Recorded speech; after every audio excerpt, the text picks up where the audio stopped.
Guys, make sure you're following us on Spotify and Apple Podcasts. It massively helps us out. Enjoy the episode. There's a massive debate going around between who's better, Prime Salah or Ronaldo in the Prem. Or even also, Prime Hazard. I mean, and they've just thrown in Prime Hazard. Yeah. Essentially, who's the best Prime winger? Hazard. Oh right. Best winger. Yeah, I did think that was a bit definitely Chelsea bias in there for some sort. Yeah. Okay. Because if you look at, and So then Prime Prem Ronaldo, right? Yeah. And also someone said, is Salah currently the best player in the world? I would say so. Yeah, I would say so. Because if you think about it, I'm just like, nah, Messi or Ronaldo. Then I'm like, hang about. Salah's stats are... Salah does it in every game regardless. Salah's stats are insane. Situation. Then you could throw Lewandowski in the mix as well. If you look at Lewandowski's stats, it's like, that's berserk. Berserk? Like bizarre and berserk put into one. Good nice. word. So Salah, Hazard or Ronaldo? Hazard. Prime. Prime, yeah. Okay, yeah. Hazard had 2 seasons when he was... I would put Hazard to the side. Yeah. Just due to a lack of numbers, and that's a dangerous thing to say, but I presume his numbers aren't as prolific as Ronaldo and didn't Salah. have it for as long as the other two as well. If you look at FPL over since Salah's been in, he's the GOAT. FPL. He is the GOAT. The actual got the most FPL points. GOAT. He is the GOAT. It's crazy. Ronaldo was frightening, wasn't it? Him and Rooney linking up. By the end, yeah. Tevez in there as well. That's close. That's really, really close. Would you? I think there's a tough one though. But would you say Ronaldo is necessarily the? He was in such a good team. I know the Liverpool team is really impressive, but Salah, season on season at this point, is like head and shoulders. But then I feel like people have this bias towards Ronaldo because me obviously I do. But you look at Ronaldo and you say, "Oh, Ronaldo's better than Salah at that time because of what he's gone on to achieve in his career." Right. Whereas if you compare the numbers, I think Salah. I don't know, but I think Salah is better in terms of numbers. I don't know that though. I could be completely wrong. So it's close. Yeah, that's the reason for the debate, right? Yeah, I think Ronaldo had a bit of a run up, didn't he? Because he didn't hit the ground running straight away. Like I remember it might have been a League Cup final, it might have been against Wigan, something like that. And he played, and it was like, oh, Ronaldo's playing. Like he was also a kid as well. He was of course, incredibly young, right? But I think he was so angry, he just destroyed them in that game. But if we're going to that moment in time, which is, see, this is the problem, right? If you're going peak Ronaldo in that moment, then you have to go in game right now and right then. You can't do consistency or there's other bits, right? So the question then becomes, who is doing more in a game? And with that, the question is was Ronaldo given more chances than Salah is? I feel like Salah makes a lot of his own chances. You could also say Ronaldo does. Salah's got two of possibly the two best. People can argue this at another time, but like 2 world-class fullbacks creating for him. That's true. So so then to go to that Man United team, he's got Wes Brown. He's got, I don't know, he's on the left-hand side, but he has got Scholes in the middle. Yeah. Rooney. So he's creating. It's more midfield creativity rather than. Yeah. So in terms of creating your own goals and dragging that team along, like, I mean, I think if you take Salah out of that Liverpool team, they're screwed. Yeah.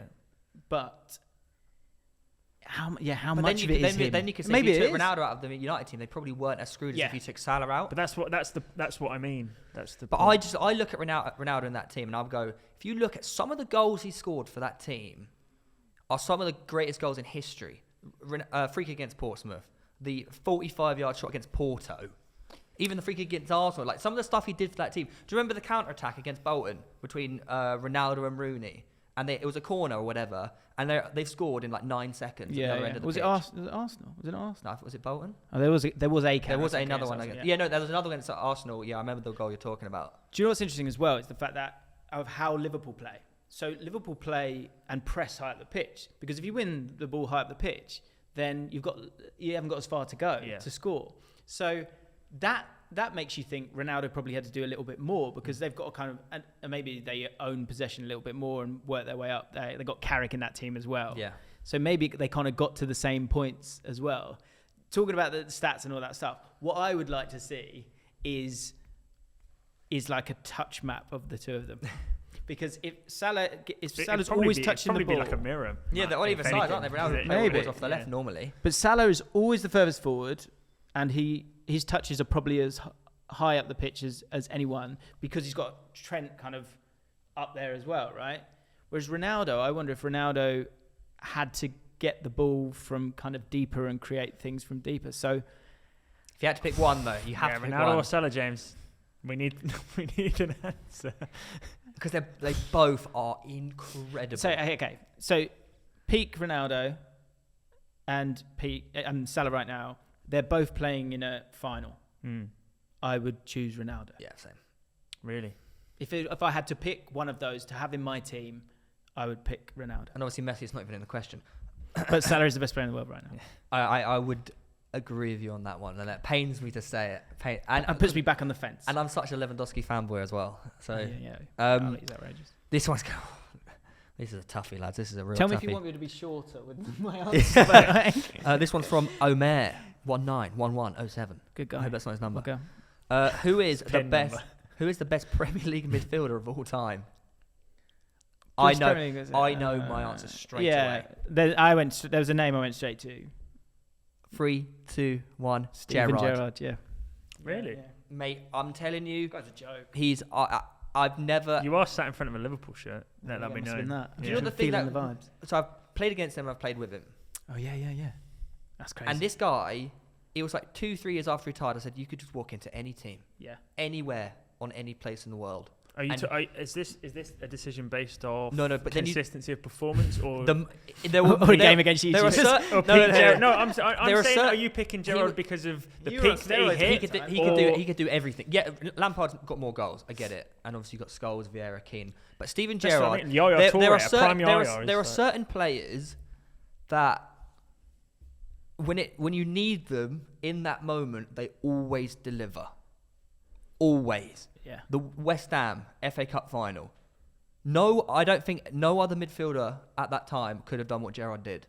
I genuinely believe that. I back it. Yeah. Like there's a Champions League final. He came out at half time and just led that team. Yeah. Well, and actually he should have. The first header is a joke. The first header is a joke. Watch that goal back. The third goal, I think it's good too. So is it? If he doesn't take him out, that's a goal. Like he's driving in, he wins that penalty. So it wouldn't have just been he drove the team to that success. He would have got 2 goals in that final as well. That's why it's so sad when he slipped against Chelsea. Like have you watched the Steven Gerrard documentary? He talks about it in there, and he was like, it broke him a bit. Yeah, it broke. He said he didn't speak to him for like 2 weeks after that because he knew how much it meant to him. Yeah. Like he carried that team. Or he had Fernando Torres. Don't get me wrong. But and did he play with Suarez? Yeah, he did. Surely. Suarez. Yeah. Was the Suarez. That season. Yeah. But Gerrard, he owned that team. He ran that entire team every single time, and it's just like for decades. Yeah, he could play. And the thing is, the beauty of Gerrard, he could play anywhere. When it comes to England, you had Scholes, Lampard, Gerrard. Well, and then it was obviously the Lampard-Gerrard debate, you can't play them together. You definitely could. Yeah, Scholes left mid. Scholes left mid, Gerrard right mid. That would have been amazing. He plays Steven Gerrard right mid, and he still bangs it. Yeah. I think he's the best midfielder of all time. Yeah. From the Prem.